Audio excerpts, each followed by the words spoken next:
Welcome to Saturday Fantasy Baseball. This is Andrea. You know, we talk fantasy baseball on Saturdays and we wait for our chat room to fill up. So let me just pull up my notes and we'll get going in just a moment. Hope everybody's having a great day. I can guarantee those that have Spencer Strider are not having a great day. I'm not laughing at you. I'm laughing with you. Even though I have to admit, I don't have any shares of Spencer Strider, so clearly that makes me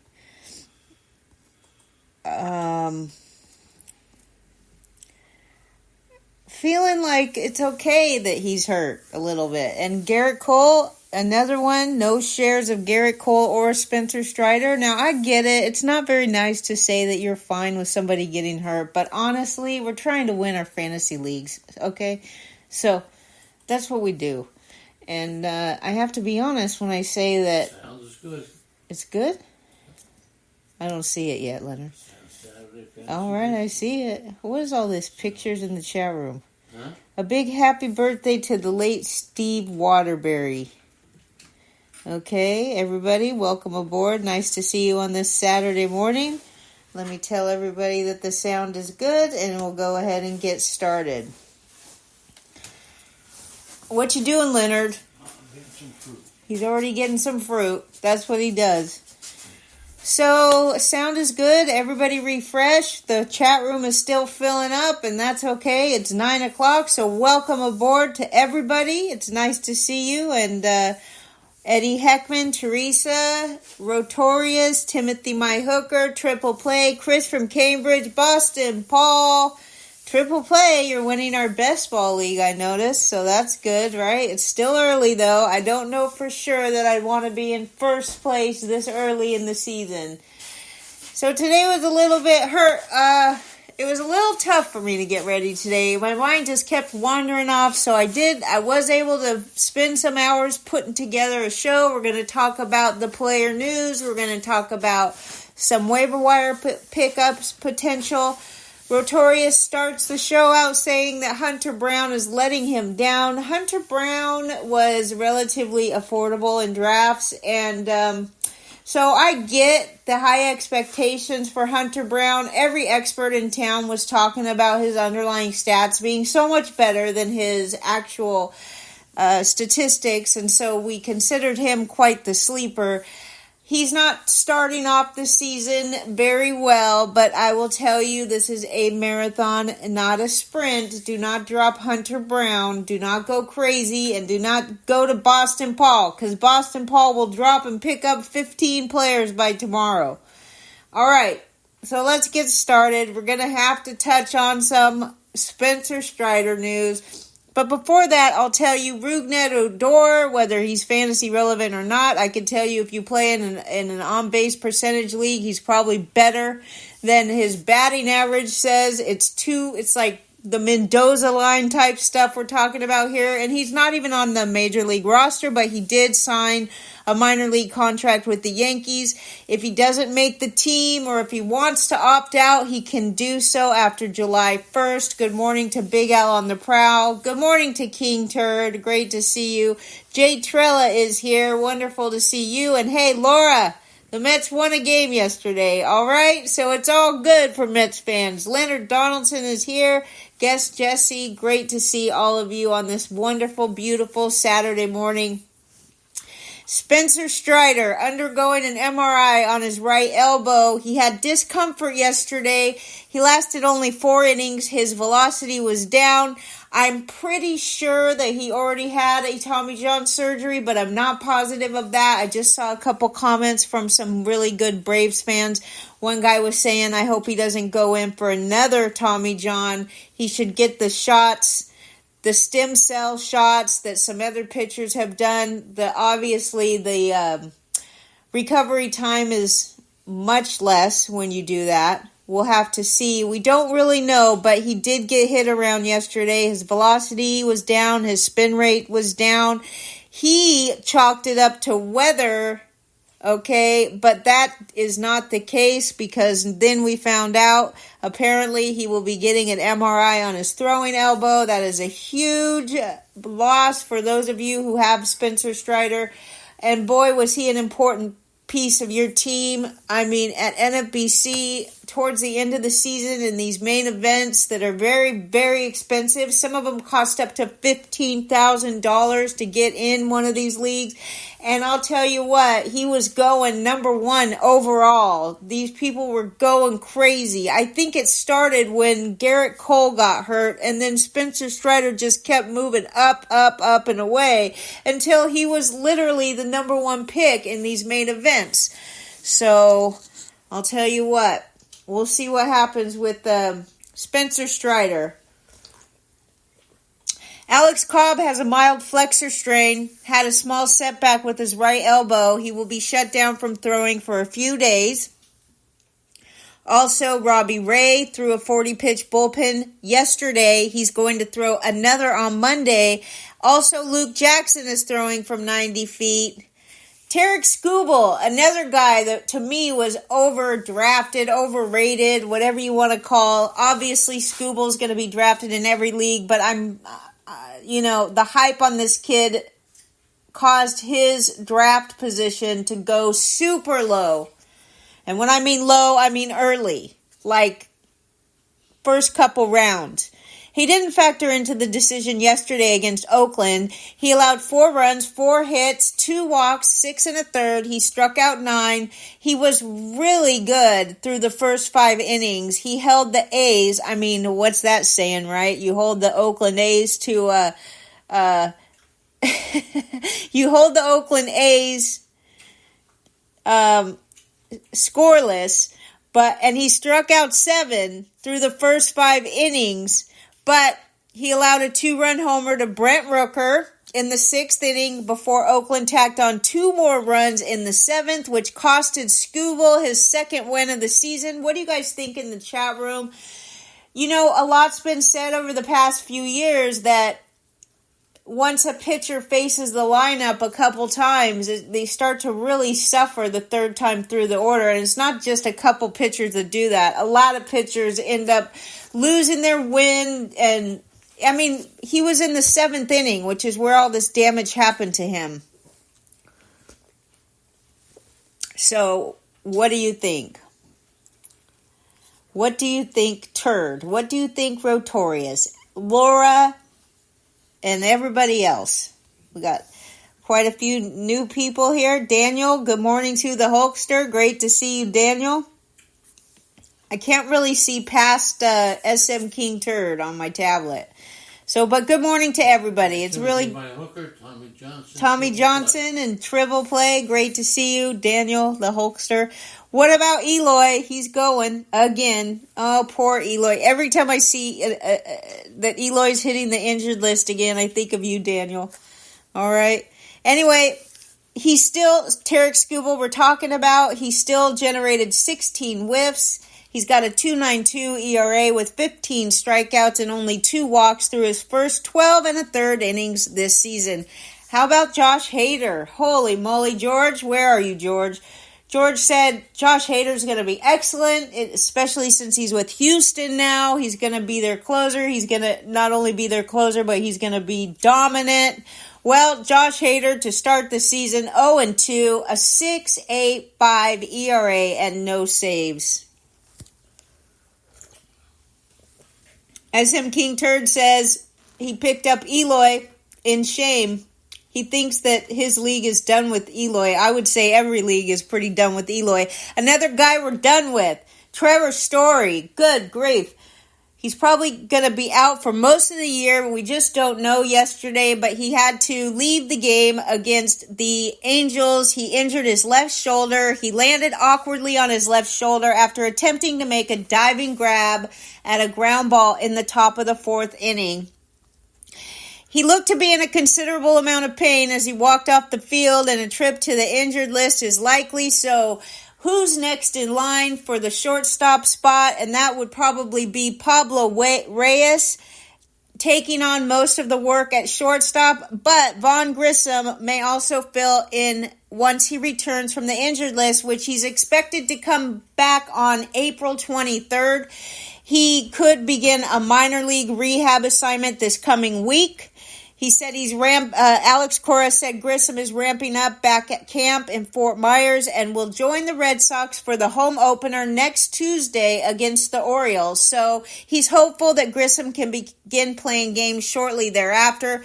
Pablo Reyes is mentioned. He's a 30-year-old shortstop for the Red Sox. He's never had more than 185 plate appearances in the majors in a season, and he's probably going to serve as the backup utility infielder. So far this season, Pablo Reyes, 13 at-bats, 3 RBIs, batting .231 with a .286 on-base percentage. He's not real flashy, right? He's not going to hit a bunch of home runs. He's not going to steal a bunch of bases. But he'll do a little bit of both if you're lucky. Now, the good thing about Pablo Reyes is that last season he played 30 games at second, 31 games at shortstop. So he enters the season already qualified at both second base and shortstop. But so far this season, he's played a game at first base, 3 games at second base, 1 game at third base, and 1 game at shortstop. So if you can get this guy when he has eligibility at corner and middle, and that includes every position involved in corner and middle, first, second, shortstop, and third base, just that flexibility can help your fantasy team, especially with daily moves. Now, we already did touch on it a little bit, but the White Sox did announce Eloy Jimenez to the 10-day injured list with a adductor strain. Let's take bets in the chat room. I'd like to put this on paper. How many games is Eloy going to miss?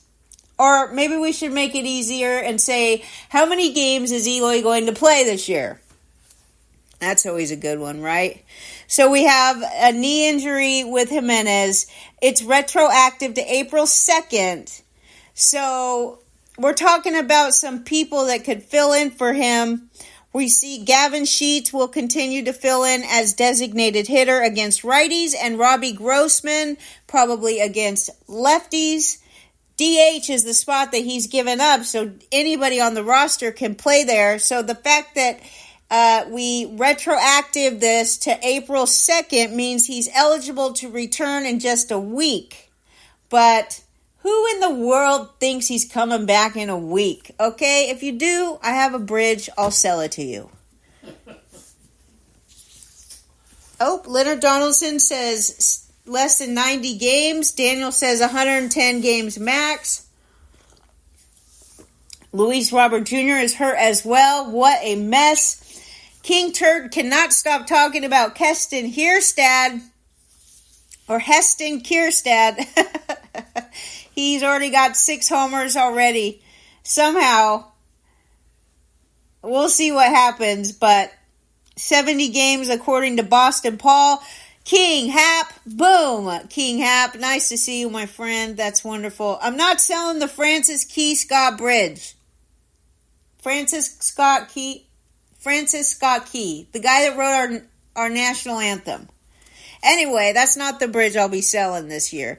Luis Robert Jr. left last night's game injured. He's got a right hip flexor injury. It's the same hip, though, that he injured in 2021. Manager Pedro Greifel said that he would hold off commenting on the severity of Luis Robert Jr.'s injury until he undergoes more scans this morning. Lenny's going to add to this tomorrow. He wanted me to mention this. I don't know anything about this guy. He was a former Met, though. I'm sure Laura knows him. Pat Zachary. He died at 71 years old. Apparently, the Mets got him in the Tom Seaver trade, and Lenny will say more about it tomorrow. There's no actual ballpark, plan that's settled in Las Vegas for the Oakland Athletics. And there's an assumption that the A's are going to tank in the next couple years because their revenue stream will be down to a trickle. And it makes everybody look bad, according to one guy. The ballpark is 10 or 12,000 seats in the new ballpark. Everybody's pissed off about the fact that it's so small, but honestly, do you need a bigger ballpark? How many more seats do you need when they're only getting 3,000 fans on opening day? So the ballpark is in Sacramento. We don't really know about the transit system, although we do know in that area it's dangerous to ride the transit. So even if it does pull up right out front of the ballpark, it's still a nightmare getting there. And I mean, it's just the same as San Francisco. It's just a nightmare. It's turned into just a pit of hell over there. So... But Sacramento, I have to say, I grew up with a girl from Sacramento, and she took me to a couple different sporting events. They have multiple minor league affiliates. They have all kinds of sports in Sacramento. Even though they're not major league sports, they have all kinds of like lower level sports, and the fans in Sacramento are A-OK. Now let's talk about the Cubbies. The Cubbies have scored 9 or more runs in 3 consecutive games for the first time since September 13th, my birthday, 2019. Pretty impressive when you consider the game time temperatures on Tuesday, Wednesday, and yesterday or Thursday were 42, 36, and 43 degrees.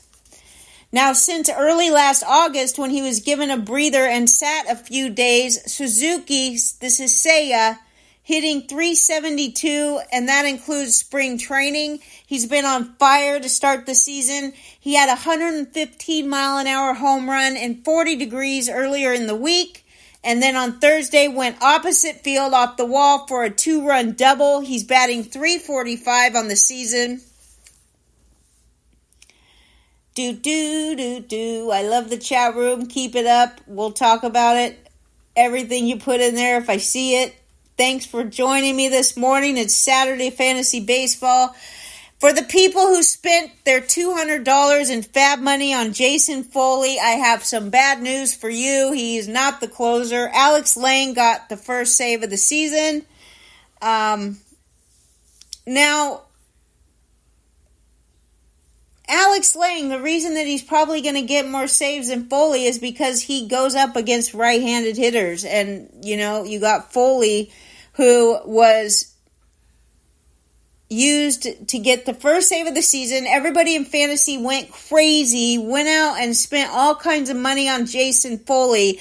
The Tigers seem to be opting for a modified closing committee with Jason Foley and Alex Lang preferred options. Lang converted 26 of 32 save chances last season. He had a 3.68 ERA with 79 strikeouts and 45 walks, which is not good, across 66 innings. Nolan Shanuel, a guy you might want to pick up. He ranks 3rd with the most consecutive games reaching base safely to start a career since 1900. Right now he's got 36. All right, Nolan Shanuel, we talk about him a lot this offseason. Well, not a lot. I mean, how many Angels are you going to talk a lot about? Plays first base. The guy hits great. This guy is going to help you in 3 out of 5 categories, which is runs, RBIs. No, he probably won't get a lot of RBI. He's great with runs and batting average. He's also great with on-base percentage. I know these are not flashy things to look for in a fantasy guy, but Nolan Shanuel has such great plate discipline. He's just a good, solid hitter. He's not flashy. He's not going to hit a whole bunch of home runs, but he bats near the top of the order.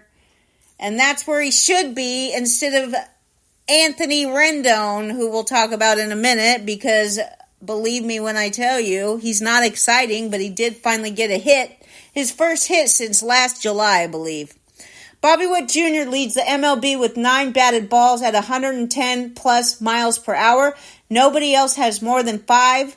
Bobby Witt had 21 batted balls at 110 miles an hour last season, and right now it's April 5th. He's got 5. No, he's got 9. Even Soto and Ohtani don't have 9. They have 4. So if Stardog is here, or if you're listening on demand, hey, Bobby Witt Jr. is a good reason to watch the Royals in and of himself.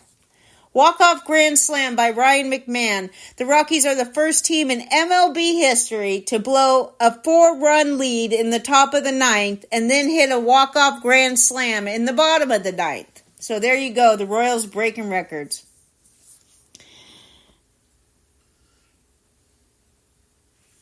What? That's pretty good. Leonard Donaldson. How many Bigfoot sightings have been reported within 100 miles of each MLB stadium? That's pretty good. The Boston Red Sox have 17.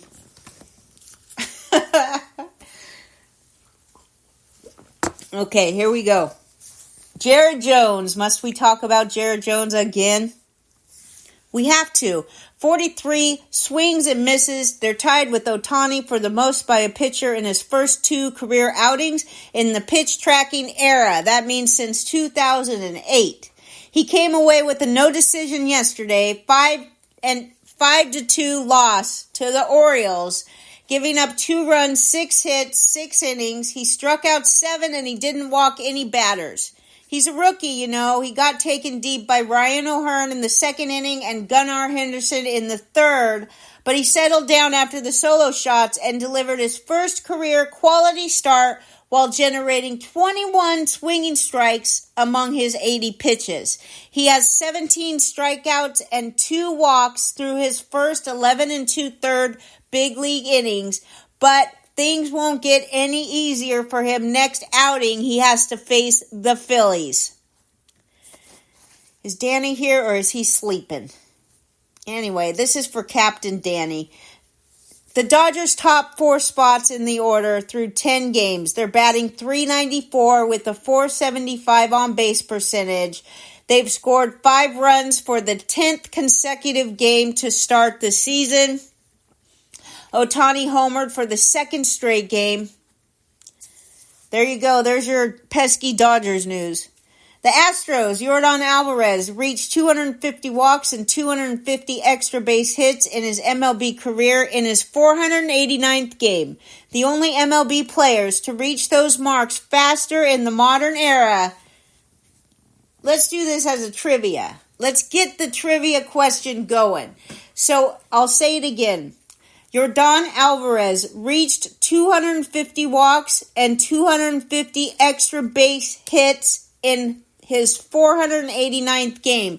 There's 2 hitters to reach those marks faster in the modern era. That's since 1900. And you guys know both of these guys. It's Anthony Rendon's first hit since July 3rd. The Angels played 81 consecutive games without a Rendon hit, during which that time he earned over $19 million. It's not Rendon. It's not Soto. Keep them coming. Trout, good guess. It's not Trout. Think about, we're talking players that are not alive anymore. So there you go. Leonard Donaldson says Willie Mays and Pujols, 2 great guesses, but neither are good. Neither are right. Boston Paul says Barry Bonds, good guess. That's not right. Should I tell him, Leonard? Good. It's Lou Gehrig and Ted Williams. Oh, okay. Now we're going to talk about some players that you might want to pick up. These are just some, I don't know. It took everything I had to put all this together, but I did want to talk about Ronel Blanco, because Ronel Blanco has an interesting story behind him, which I posted on X. I got from another account, but you know, he threw a no-hitter against the Blue Jays on April 1st, and he's 30 years old, from the Dominican Republic. He's only made 7 big league starts. Last year, he had a 1.48 whip, okay, and this game that he pitched on April 1st, and he did it again yesterday, I think. No, he's going against Texas tomorrow. Okay, he's going up against Texas tomorrow. On April 1st, Ronel Blanco, 20 swinging strikes, 7 strikeouts, and 2 walks. So he's going to have a pretty good team to face tomorrow, so we'll see. Now, the thing about Ronell is that he signed when he was 18 out of the Dominican Republic. He's older than most people sign. They usually sign by the time they're 16 or whatever, but he spent 7 years in the minors, mostly as a reliever, and the Astros decided to try him out as a starter last year, and he finally got his chance to start in the major leagues, but he was already 29 years old. So he started 7 games last year, and he was sent back down to the minors, but this spring training, Blanco started dominating. During the spring, he made 4 starts. Batters hit 118 with a 319 OPS against him. He had a 10.34 strikeouts per 9, and he didn't give up a single run the entire spring. On the final day of spring training, his daughter was born, and desperate to make the roster, he rushed from the hospital to the game. And hours after having a daughter, he made his final spring training start. He struck out 10 batters in 4 1/3 innings, and he was so impressive that the Astros told him that he made the roster as he was being taken out of the game. Now, if Justin Verlander and Jose Urquidy didn't get injured, Blanco wouldn't even be on the team. He obviously never threw a complete game, and he never even got out of the 6th inning during his entire minor league career of 7 years. So, Ronell Blanco had a daughter, made his first opening day roster, and threw a no-hitter in the same week. All right? So far, including spring training, Ronell Blanco has made 5 starts, thrown 24 innings, and has yet to give up a run. He throws his changeup 34.3% of the time after using it just 8% of the time prior to last season. He trusted that pitch against both righties and lefties when he threw his no-hitter this past week, and he had previously used it almost exclusively against left-handers. So he's got 3 pitches he can trust, and that's a lot better than just a fastball and a slider. So it's worth picking him up to see whether his no-no was merely the start of a late career breakout.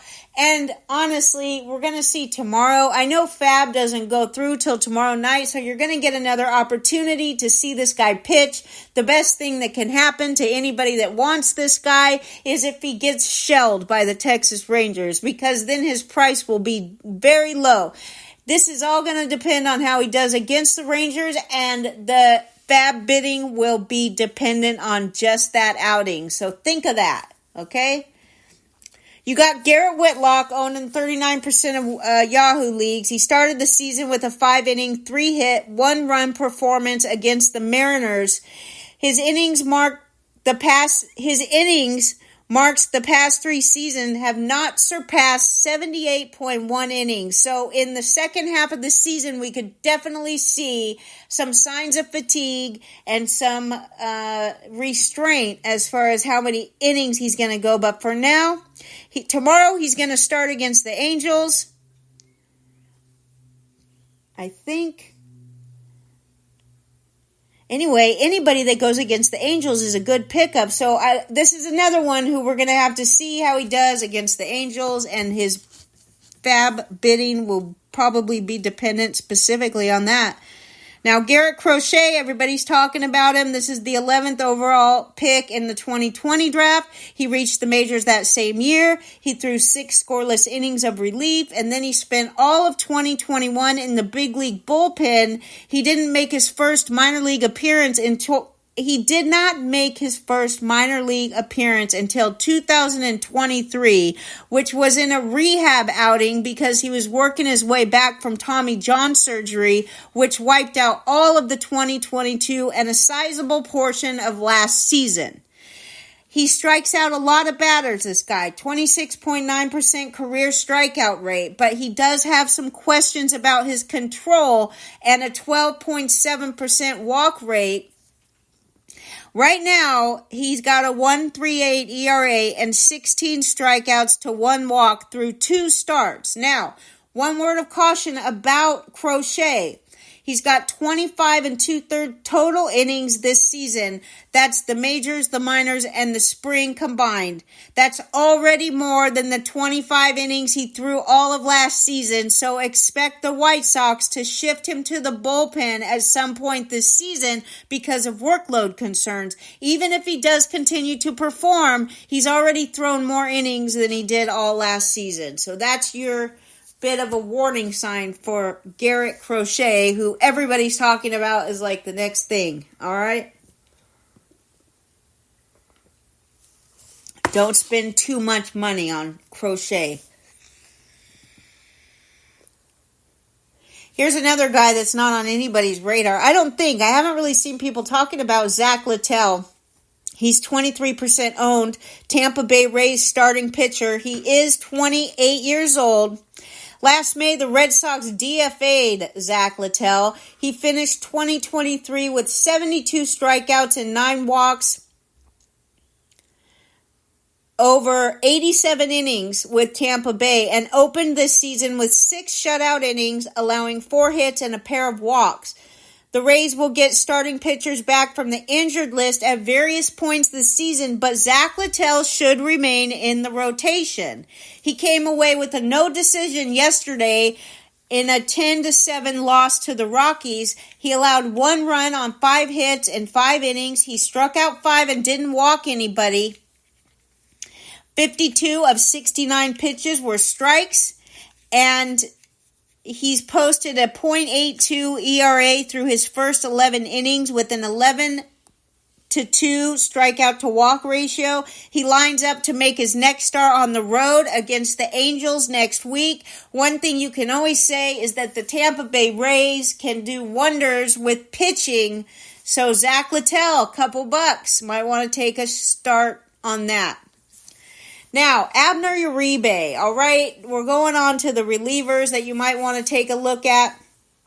Abner Uribe, obviously Devin Williams was diagnosed with a pair of stress fractures, and he's going to miss at least half the season.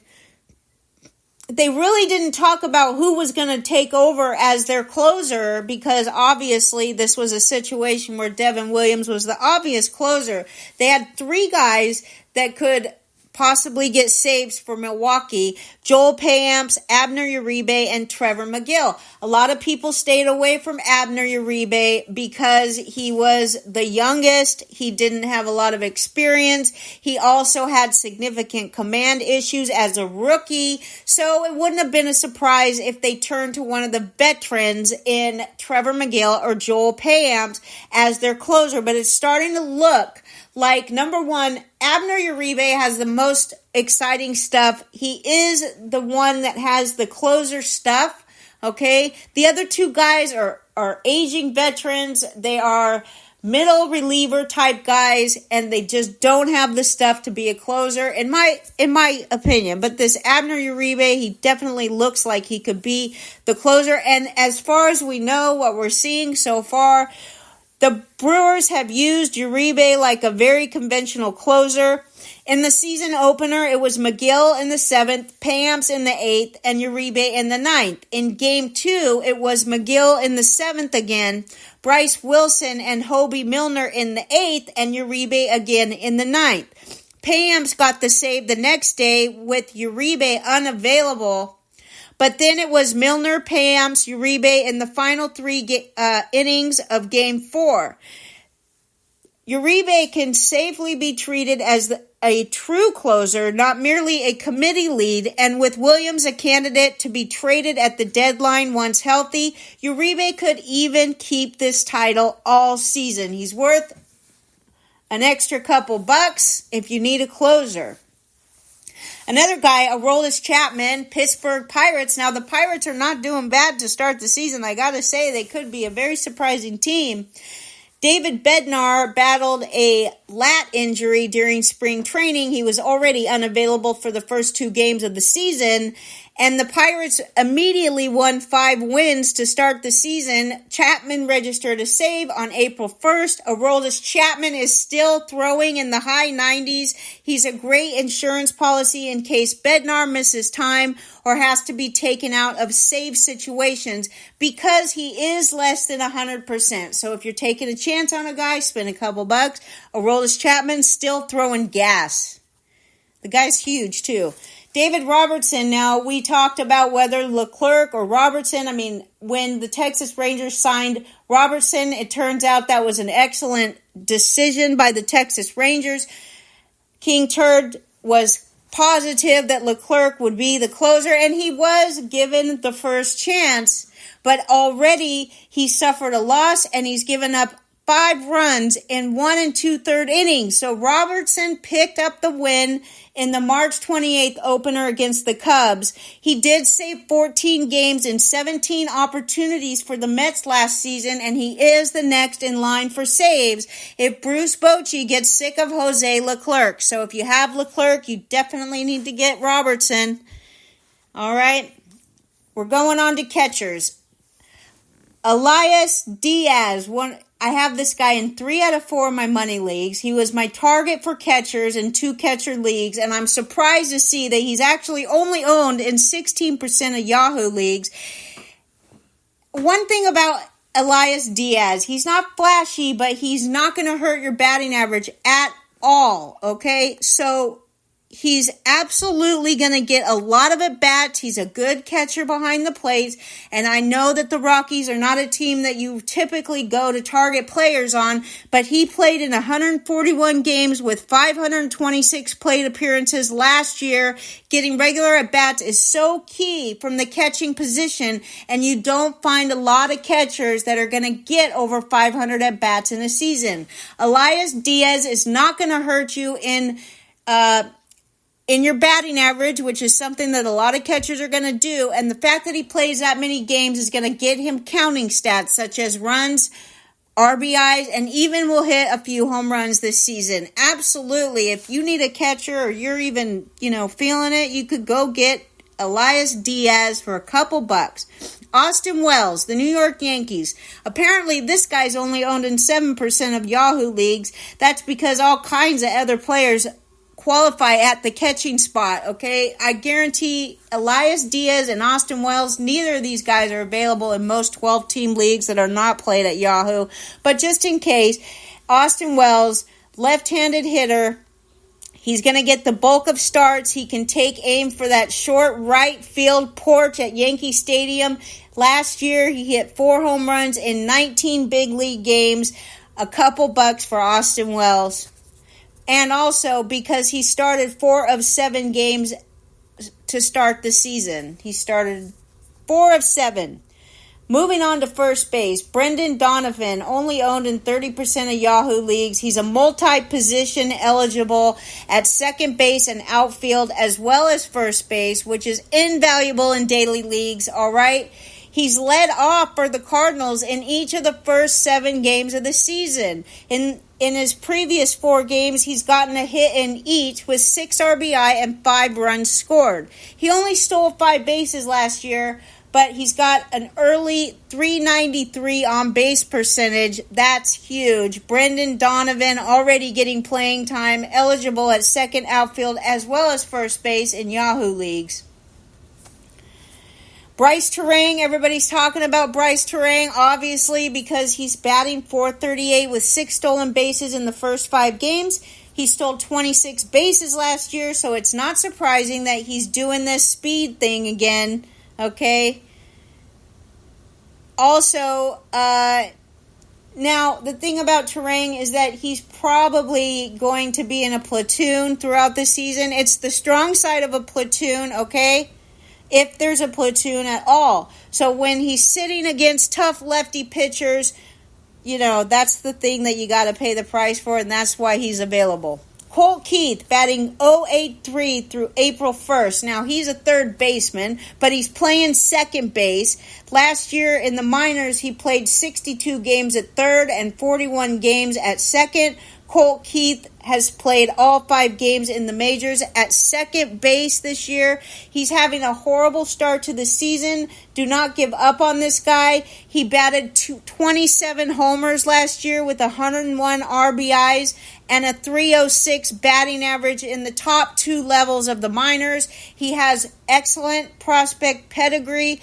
Do not drop him if you can stash him while he goes through his bumps in the road, because that's how it works. And if you see that somebody in your league dropped this guy, grab him up. He's not going to be bad forever. He's only rostered in 25% of Yahoo leagues.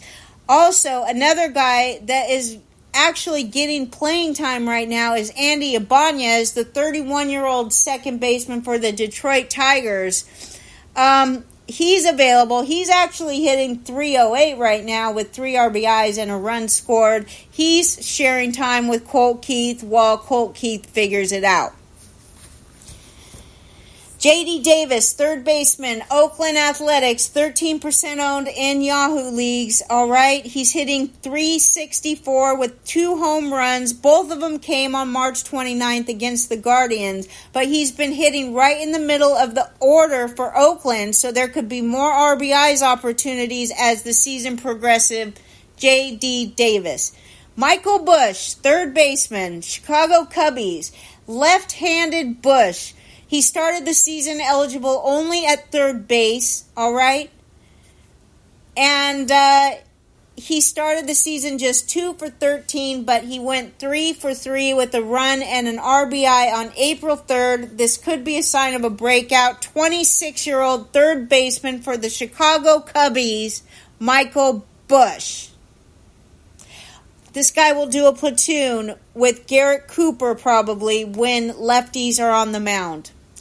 Jackson Merrill, 38% owned. That's hard to believe. We talked about Jackson Merrill a lot, but I figured I will put him in here because he's San Diego's shortstop. Few days short of his 21st birthday, he hit his first Major League home run on April 1st. He hits the ball extremely hard. Max exit velocity is 106.9 miles an hour. He has a hard hit rate of 47%, which is 11 points above the league average. He should also have eligibility in the outfield in most leagues, and he might have to sit against left-handed pitchers, but I'll tell you what. This guy goes into the season qualified at shortstop, and he's played all 10 games in outfield to start the season. Jackson Merrill, if he's around, you grab him up immediately, and I don't say this lightly. I'm serious about this one. If he's available, you better make sure he's not available come Monday, okay? Zach Neto, the Los Angeles Angels. There's a couple guys from the Angels that are going to be okay, and they get overlooked just like the Rockies, just like the A's players do. Interesting that all the crappiest teams are on the West Coast, right? Is Danny here yet? I'd like to make fun of him, but I can't because those pesky Dodgers are doing too good to make fun of him. So let's go. Zach Neto, 2022 first-round pick in the MLB draft. This spring, Zach Neto stole 4 bases, and if he starts to deliver, look for him to move out of the 9th spot in the lineup and possibly into a leadoff role for the Angels. Everybody's talking about players going into the leadoff spot for the Angels, and then that's because Anthony Rendon bats from the leadoff spot, okay? And anybody would be better than Anthony Rendon, right? Here's a guy I picked up last week, but if he's still available, you should really not let him sit around much longer. Michael Conforto, the Giants, 52% owned. Second full year back from shoulder surgery. He's moved into the cleanup spot for the Giants in the past 2 games and already has 3 home runs and 7 RBIs this season. Absolutely spend some money on Michael Conforto. You also have Alex Verdugo, who the Yankees are saying you can't wear so many gold chains while you're out there, okay? 40% owned. He was horrible in Boston. Nobody ever really liked him because they traded Mookie Betts away to get Alex Verdugo, so he didn't stand a chance as a fan favorite in Boston. But now he's a Yankee. He hit his first home run of the season in the 10th inning, a shot to right field. The location of that home run is important because Yankee Stadium is one of the best ballparks for lefty pull hitters, and all of Verdugo's 13 home runs last year were from center to right field, and Fenway Park is a lot less forgiving for lefties. Look for the homers to jump up in 2024. Alex Verdugo, 40% owned. There's that. Mark Canha launched his second home run. He went 1 for 3 with a solo home run yesterday in a 5-4 win over the A's. Mark Canha extended Detroit's lead to 4-2 with a 414-foot solo homer off of J.P. Sears, which was his second homer of the season.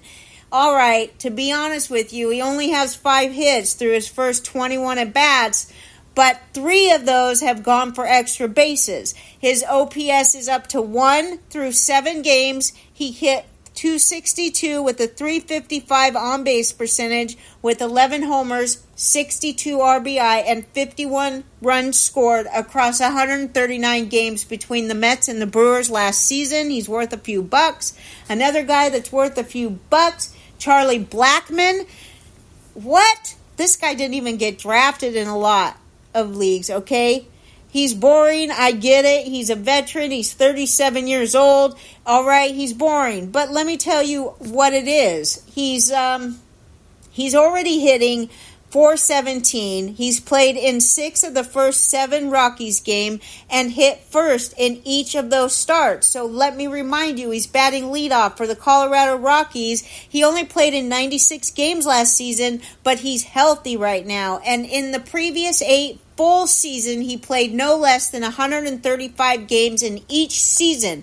Why is Charlie Blackmon available in everybody's leagues? Go pick him up.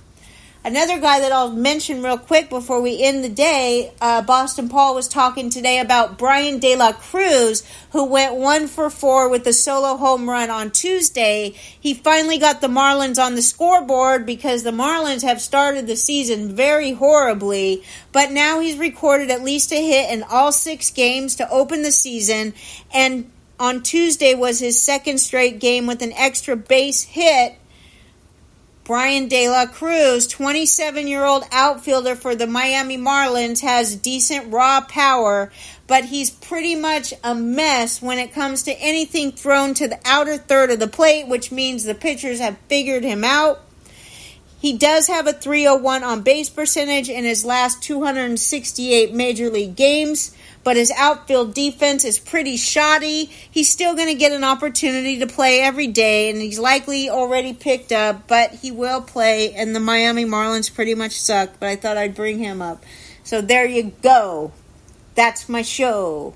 Do, do, do, do, do, do, do. King Turd, I thought I'd put some stuff in here about Heston Kjerstad. What happened? Maybe I added it to the wrong notes. I was adding all this stuff that King Turd was saying to me about Heston Kjerstad, and I agree. We'll just make this short since I don't have the notes, and I'm sure Turd has told you guys in this chat room all about it. But Eddie, if you're here, those Baltimore Orioles sure have just such a squad of youngsters. It's just hard to believe that they're going to stay down in the minors too long, and Heston Kjerstad could absolutely help your fantasy team this season. He will be called up eventually, because how can you keep guys like this down? Right? I mean, it's not like the fans are going to be annoyed. They already have such exciting players to watch, even as of now. I mean, the Orioles fans are just pumped up this year, as you should be. But I don't know how long they'll be able to keep guys like Jackson Holliday and Heston Kjerstad down in the minors when they're just crushing it. Right, Turd? Right, Eddie? Everybody. Teresa, great to see you today. I hope you all have a wonderful day on a Saturday and watch some baseball. Leonard, do you want to say hello? Are you sleeping, Leonard? Yeah. Lenny's sleeping, so that just goes to show you how exciting my show is. Have a great day. Love you all. See you tomorrow for Lady and the Legend.